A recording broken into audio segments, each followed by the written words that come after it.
Now, another summit coming up this week, an economic summit this time in Brisbane. There was a childcare summit of sorts during the week.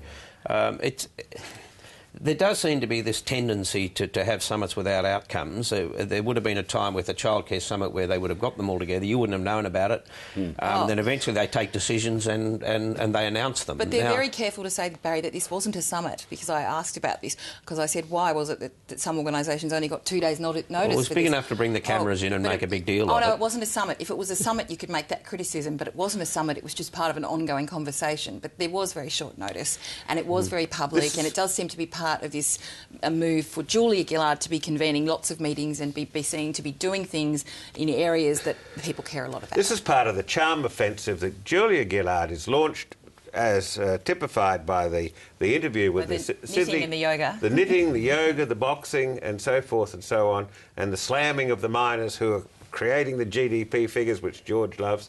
This is to fend off... You don't love the GDP figures? I think we're all fond of those GDP figures this week. Well, we'll take them any time.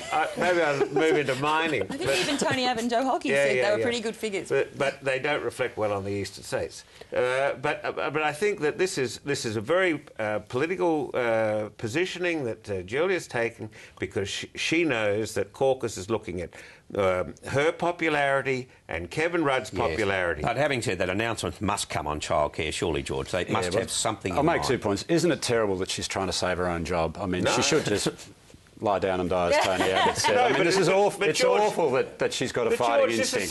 But it's so phony. It's so transparent. It's like everything else this government's been doing. Well, if it gets a decent outcome for years, maybe it's not a bad Can I go back to the point, though? Hang on, Pierce. Sorry. You couldn't have a summit like that and bring the cameras in and make such a big deal of it unless somewhere down the track you're going to announce something that makes it easier for people to pay childcare. Look, the big issue on childcare, and it's something both sides of politics are going to have to come to terms with in the long run, is at the moment we've got a subsidy model, and the problem with subsidy models is, as families know with private school fees, is it doesn't actually affect the fee.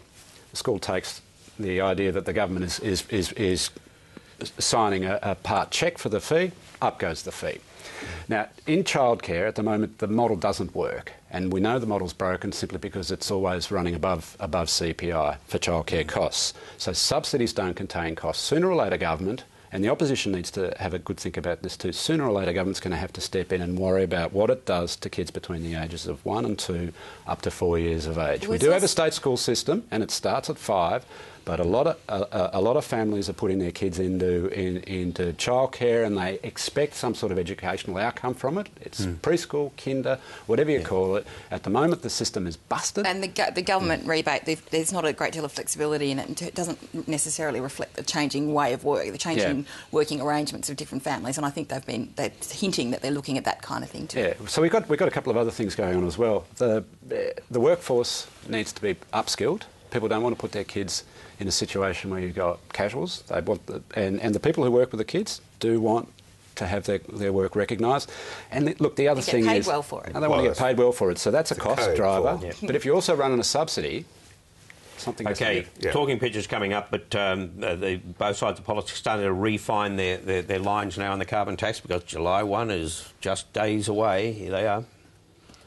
Australians are faced with this carbon tax. It's going to be a python squeeze rather than a cobra strike, but it is going to hurt from day one, and as time goes by, it's just going to get worse and worse and worse. A week ago it was going to be a wrecking ball and a cobra strike, and now it's a little python squeeze. Is it a wrecking ball, a cobra or a python? What is it, or is it a teddy bear?